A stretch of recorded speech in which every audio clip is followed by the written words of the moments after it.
feribota bindik. Şimdi Suomenlina'ya gideceğiz. Oradan ben Lona Adası'na geçecektim. Lona Adası'na aynı feribotla gidilmiyor. Başka feribotlar gidiyormuş. Ve bu public transport'ta kullandığımız yani HCL'in biletleri burada geçerli değilmiş. Ayrıca ekstra ticket alman gerekiyor. Ama gideceğim yani, öyle değil. Çünkü yakın iki ada. Lona işte saunasıyla falan meşhur bir ada. Burayı da bir görelim istiyorum. Hatta belki de bir sauna deneyimi yaşarım eğer hoşuma giderse ortam. Bakacağız. Önce bir Suomenlina'yı gezelim. Arkasından Lona yapacağız. Ondan sonra tekrar buraya geri döneceğim. Sonrası biraz opsiyonel, artık bakacağız duruma.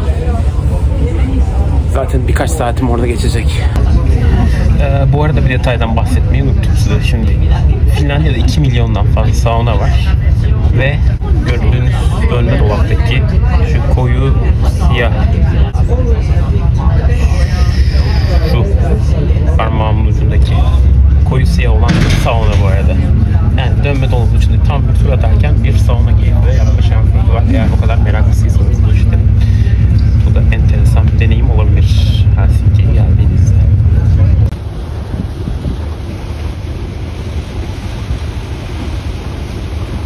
Gerçekten inanılmaz. Şu an Helsinki seyahatinin yine zirve keyif anını yaşıyorum. Umarım rüzgardan çok kötü çıkmıyordur sesim. Çünkü mikrofonu almayı unutmuşum. O yüzden cihazın kendi mikrofonuyla idare ediyoruz. Biraz da belki bağırarak konuşmam gerekebilir. Bakar mısınız ya? Güzelliğe bakar mısınız yani? Adacıklar, adacıklar. Eminliğe bakar mısınız ya?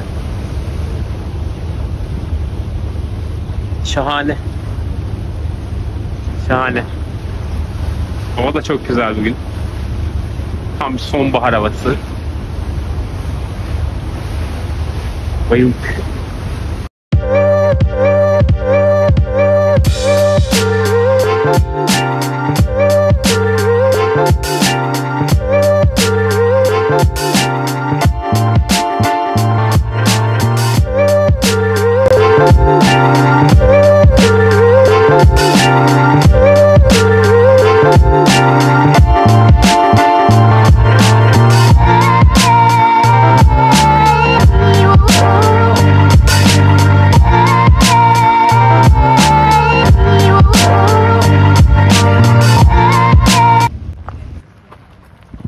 Suomenlinna Adası'nın hemen girişinde sizi böyle tatlı yapılar karşılıyor. Burası bir kafe.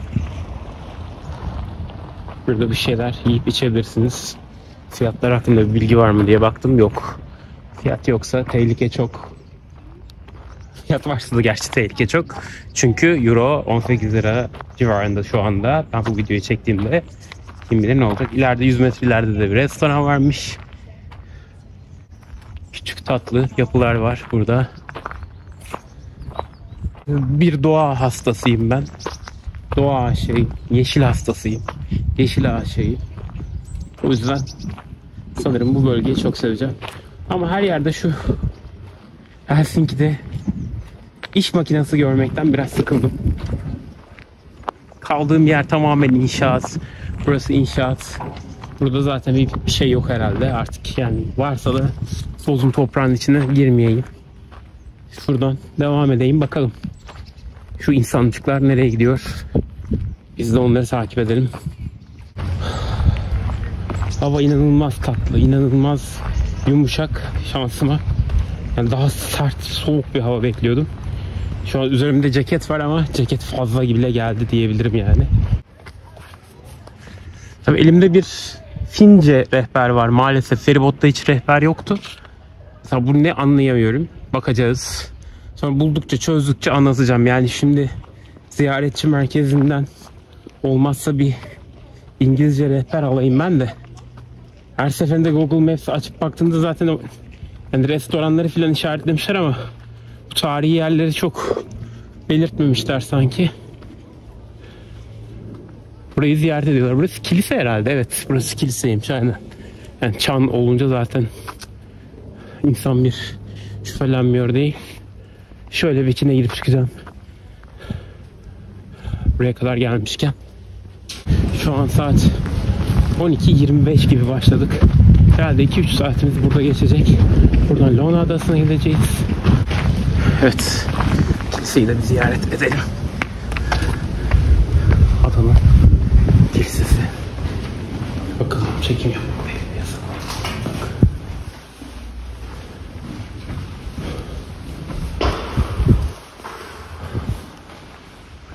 Böyle bir kilise. Sonra araştıracağım ama burası da bir protestan kilisesi olabilir. Artık kiliselere göre ne olduğunu çözmeye başladık. Şurada güzel bir maket var ama Fince bilmediğimiz için anlamadık.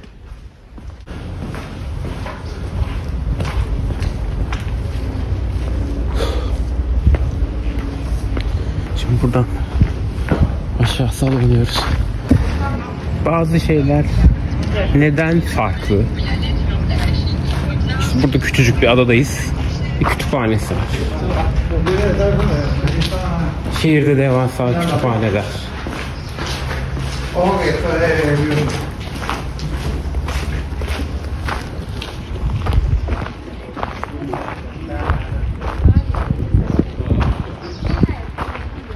Çok güzel yerler.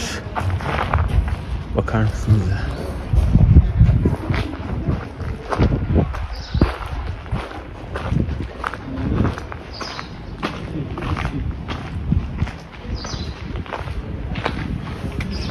Kitap dükkanı var ama içeride sessizlik falan olacağı için buraya girmiyorum. Sadece şuradan göstereceğim.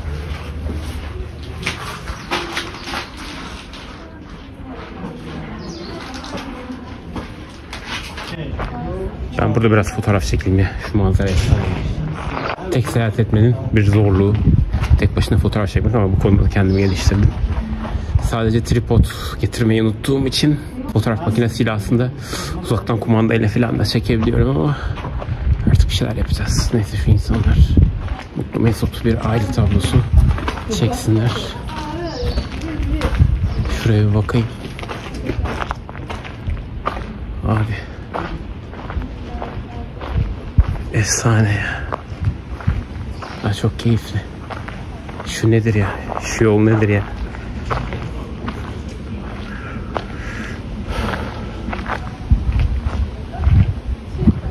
Fotoğraf çekeceğiz. Fotoğrafsız olmaz. Şu binayı da görmek istedim içeriye ama içeride özel bir etkinlik var. O yüzden giremedik. Arka tarafta da böyle küçük nehirler, kanallar.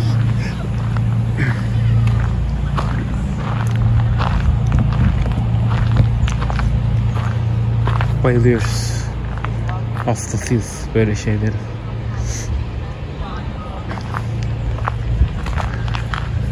Şuradan biraz devam edelim.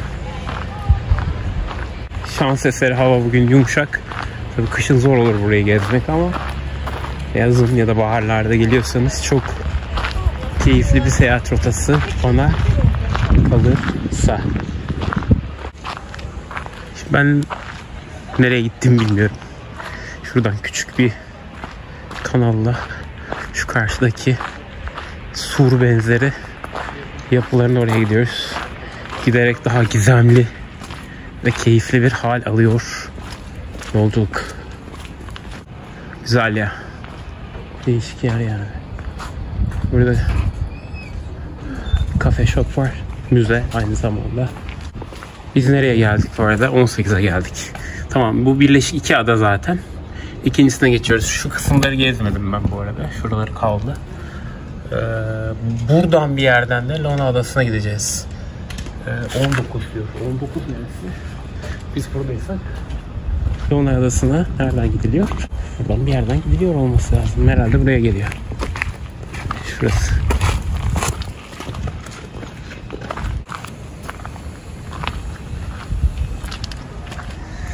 Evet. İşte manzara bu arkadaşlar. Keyifli, huzurlu. Ya ben şuradan şu Lona Adası'na giden şu mu diye bir bakacağım. Şuradan bir gideyim. Bu arada şu an çok garip bir sorunum var. Çok fazla kilo verdim son birkaç ayda. 5 kilo falan, 5-6 kilo verdim herhalde son buçuk ayda. O yüzden kıyafetlerim pek üstüme olmuyor. Öyle bir sorun yaşıyorum. Evet. Güzel yani gece 12-20'ye kadar 23.45-00.30 güzel yani 25 dakikada 20 dakikada bir seferler var. Ben 15-10'la falan geçerim Lona'ya diye düşünüyorum. Oradan da geri döneceğiz zaten. Valisari'ye falan da gidebiliriz. Şurada başka adalar da var da. Neyse zaman durumuna bir bakayım da. Oradan oraya gideceğiz. 1.30'da tur olduğu için muhtemelen burası çok kalabalıklaşır.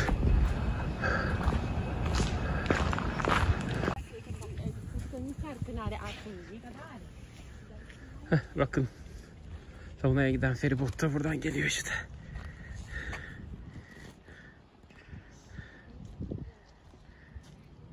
Güzel. Şu karşıdaki surları falan gezeceğiz şimdi, şuraları. Biraz buralarda kaybolalım. Ondan sonra tekrar belki buralara döneriz, belki dönmeyiz, bilmiyorum. Ama çok güzel. Burada da küçük bir kiosk var.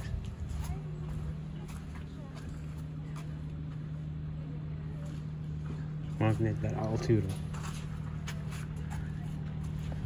Enteresan ya, 6 euro magnete veremiyoruz yani. Yapacak bir şey yok.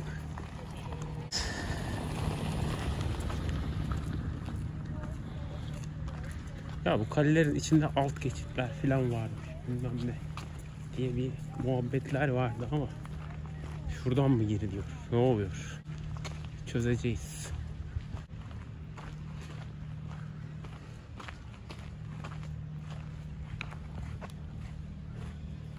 Ne diyor?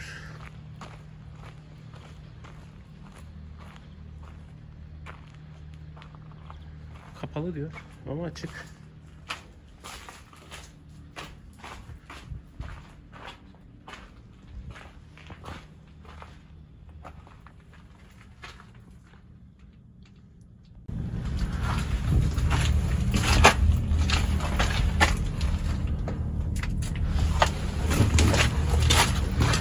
Flaşı falan açtık. Seviyoruz öyle yerleri. Şu an kale surlarının içinde dolaşıyoruz.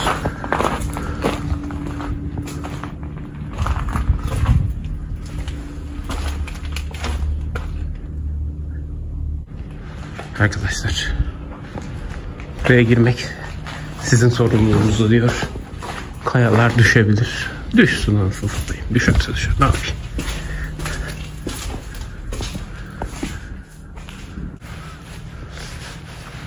Evet. Kalenin içindeyiz ya. Kalenin surlarının içindeyiz. Buraya da herkes girmiyordur yani. Şöyle bir ortam.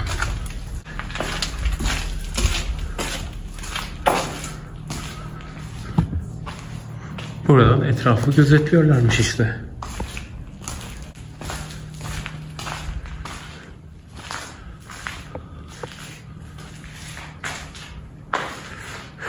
Hiçbir kalenin bu kadar iç kısmına girmemiştim. Dediğim gibi kayaların düşme riski var diyor. O yüzden bir sorumluluk almıyoruz. Size kalmış.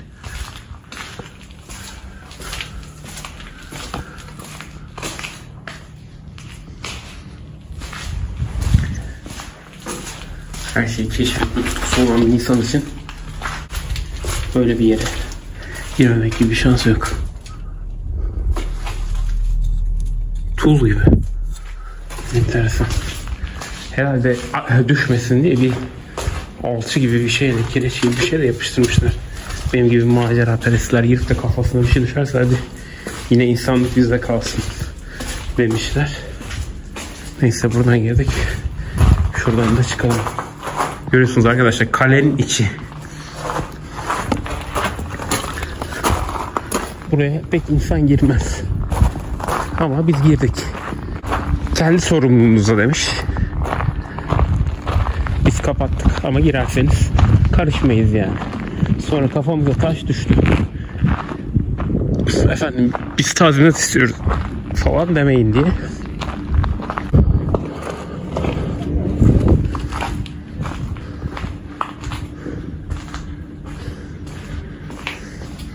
Buradan yine bir derhiz var. Bakın bunun dışarıları filan gözetliyorlarmış demek ki herhalde, ne bileyim. Yerler biraz fazlaca kaygan. Şuradan da girelim.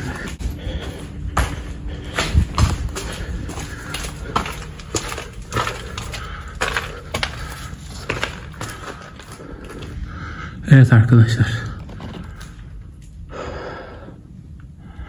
Finlilerin kalesini incik incik geziyoruz.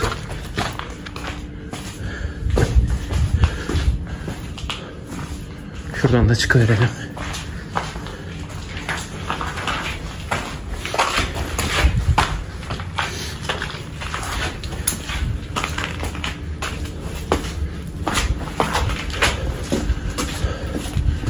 Evet.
Bittikten sonra soğuk bir ortama koyuyor ve birkaç saat ya da bir güne yakın burada durması gerekiyor.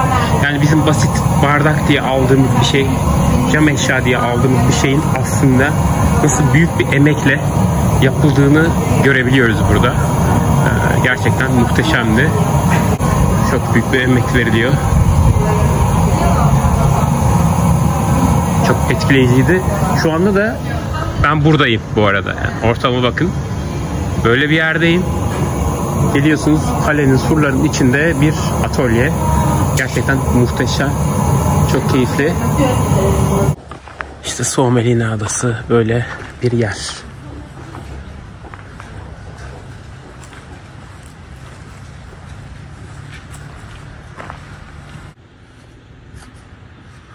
Tarihe ve doğaya merakınız varsa çok enteresan bir yer burası.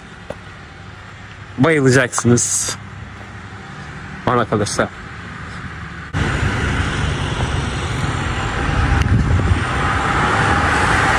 Banka bakar mısınız ya? Abi böyle bir şey yok. Bir de şöyle parçalı bulutlu havaların hastasıyım zaten ya. Çok seviyorum, inanılmaz.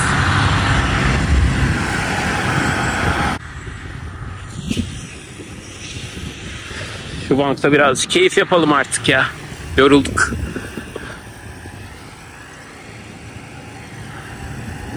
Tam kafa dinlemek için oturduğumda şu makinenin geçmesi de ayrı bir bahtsızlık diyelim. Ama işte kırılan dalları malları topluyorlar. Nevi çevre temizliği yapılıyor. Mıntıka temizliği yapılıyor diyebiliriz. Şu kalenin içindeki kısımlara gireriz tekrar. Şuralara da kurcalarız. Ondan sonra bunun sonuna doğru bir yürürüz. Zaten büyük kısmını bitirdik gibi. Yani buraya bir 2-3 saat ayırın. Güzel, keyifli bir yer. Fotoğraf açısından muhteşem bir yer.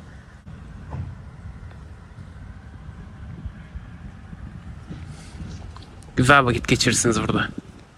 Adanın etrafında biraz drone'la çekim yapmaya çalıştım ama çok az bir şey çekebildim. Çünkü drone'da anlamsız bir hata mesajı veriyor. Biraz internette de araştırdım. Pek çok kişi alıyormuş. Herhangi bir hasar yok drone'umda ama sol arka kanatta bir beep beep ses geliyor. 3 dakika falan uçurabiliyorum. 2 dakika veya daha biraz belki de. İşte bir sıkışma hatası veriyor. Neyse kontrol edeceğiz. Şu aşağıda bir tane tekne var. Savaş gemisi mi? Nedir bilmiyorum. Saat 13:57 olmuş. 1,5 saat. Burada işte bir saat daha harcarım. Sonra Lona'ya gireriz. Ziyaret etmek için Helsinki kart almak lazımmış ya da para verip neymiş bu? 7 euro. 7 euroya 3 saniyelik bir şey için veremeyeceğim. Öyle işte. Şimdi gidiyoruz. Şurada bakın. Savaş ekipmanı.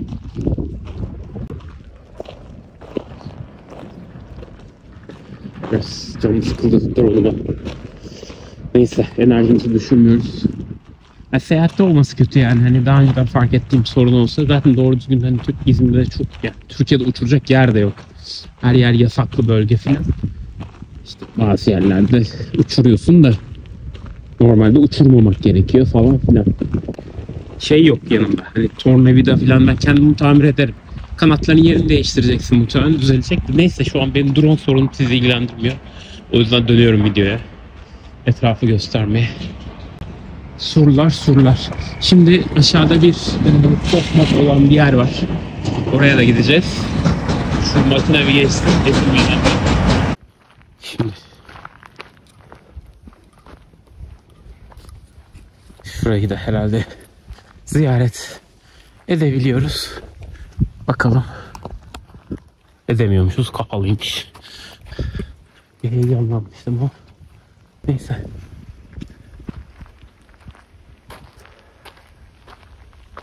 Adamın bu noktasında da antik toplar var. Şöyle gidelim yanlarına bakalım. Güzel şehir ya. Sevdim yani. Kompakt, keyifli. Şu adalar çok keyifli. Buraya bir daha geleceğim. Şunun için Lapland'a gideceğiz. Yani bunlar tabii ki düşünceler ya. Kesin bir plan değil.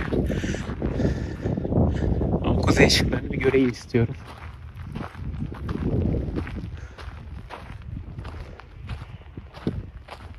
Ya da Tromsø falan gibi yerlerde. Buralarda işte topları ateşledikleri yerler. Manzara da bu şekilde.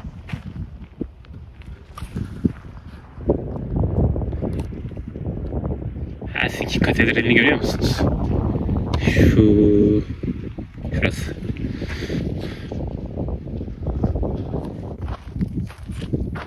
Böyle küçük küçük tepecikler. Bunların içine de sığınıyorlarmış herhalde. Aslında gerçekten burayı bir rehberle gezmek tercih edilebilecek bir şey. Ama zamanım uyuşmuyor. Ben rehberle gezseydim başka aktivitelere vaktim kalmayacaktı.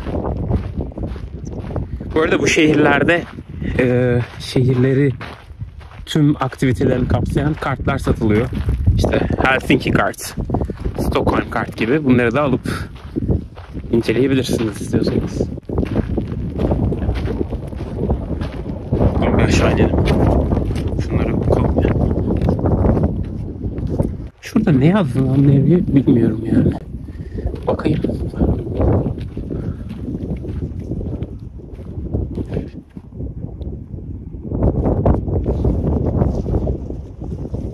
Bu yoldan yürüyecekler. Oraya niye merdiven yaptınız? Bu zaman abicikler. Manzarada bu. Güneş varken çok iyi de bu olayı bayağı üşütüyor. Çok serin. Burada yine devasa bir top.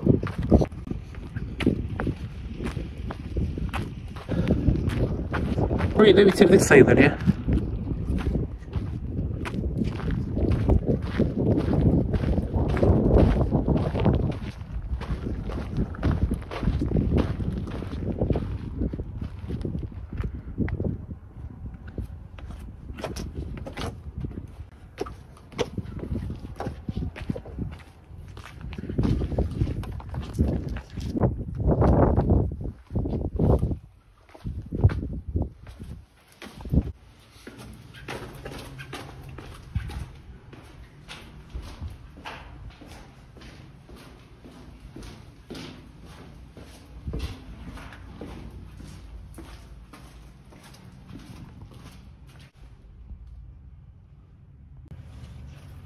Böyle küçük tüneller yapmışlar yine.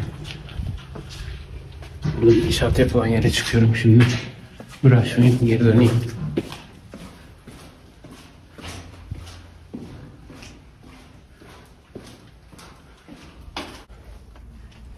Buralarda saklanıyorlarmış işte. Topçular falan herhalde buradan. Evet, şuradan çıktık. Şu küçük tepeciğin içindeydik az önce. Burası böyle devam ediyor boylu boyunca. Bütün adanın etrafı toplarla doluymuş. Yaklaşan gemileri çatır çatır vuruyorlarmış.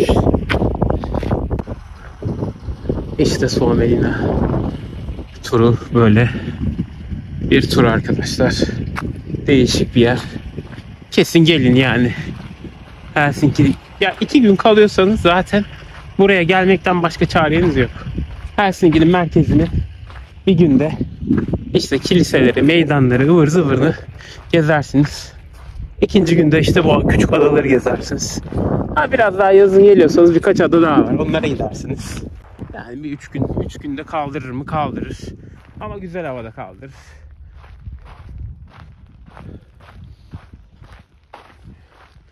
Başta az mı zaman ayırdım diyordum acaba buraya ama burayı 3 gün, Tallinn'i 2 gün gibi düşünüyordum. Gece daha doğrusu. 2 gün yetti yani fazlasıyla. Yani güzel, huzurlu şehir yani.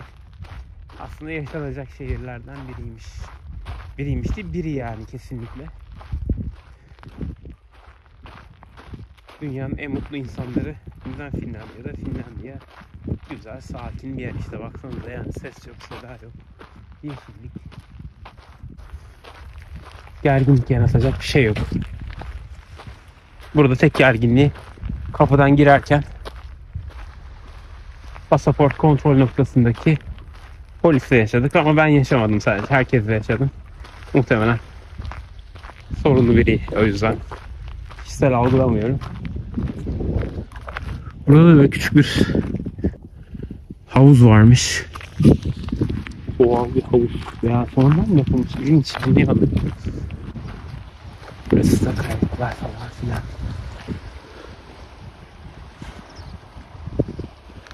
Manzara da çok güzel ya. Küçük küçük adacıklar.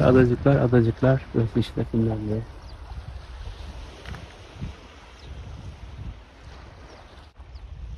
Şuradan çıkış varmış. Hadi ineyim şuradan. Şuradan bir tur atayım. Öbür taraftan da çıkarım. Oturacağım, biraz kafa dinleyeceğim burada. Şu dalgaların sesini dinleyeceksin. Da ben susayım. Siz de dinleyin.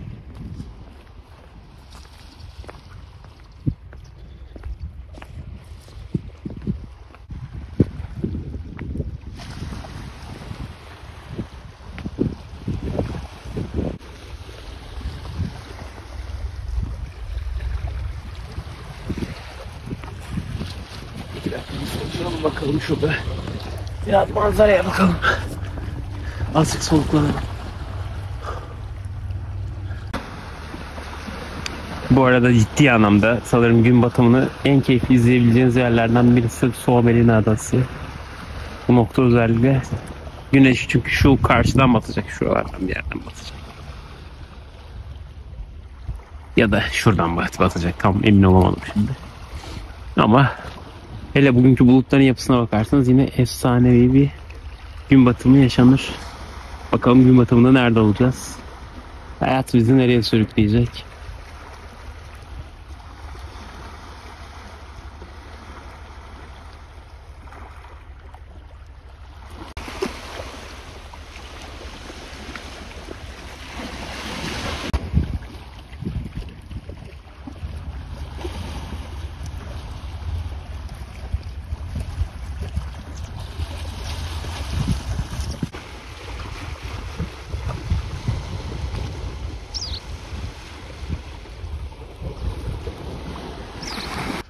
Buradan da böyle bir noktaya geldik. Şurada surlar var. Burada güzel kızlar var.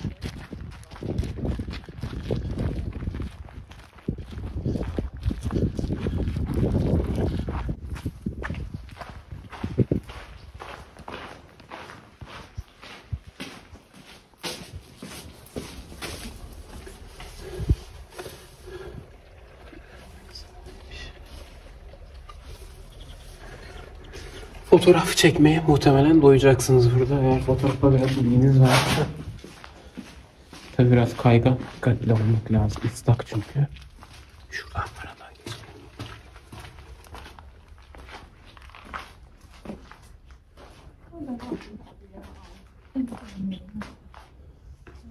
Kızlar topun ağzında.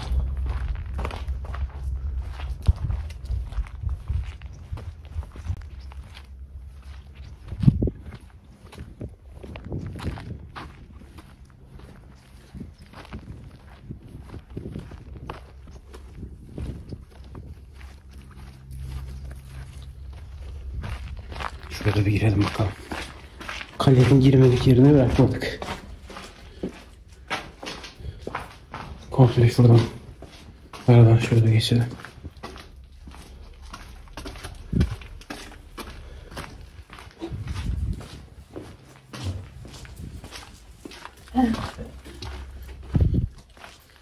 Hay. Evet, burada bitiyor. There you go. Now you can see it. I'm too short.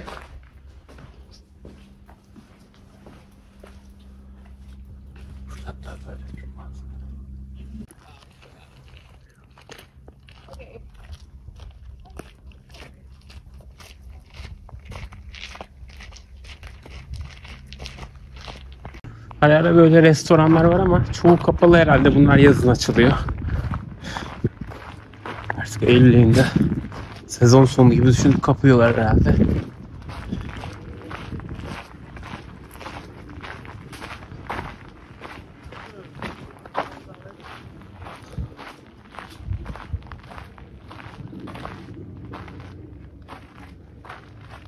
Kingsgate, kralın kapısı buymuş. Buradan da sanırım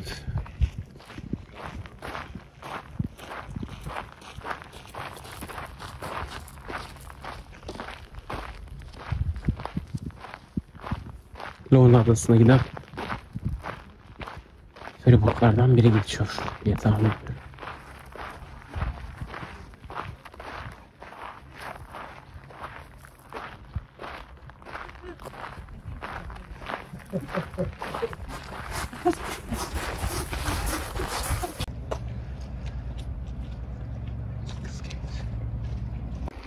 Turumuz tamamlandı. Şimdi Lorna Adası'na gideceğiz. Feribotumuzu bekliyoruz.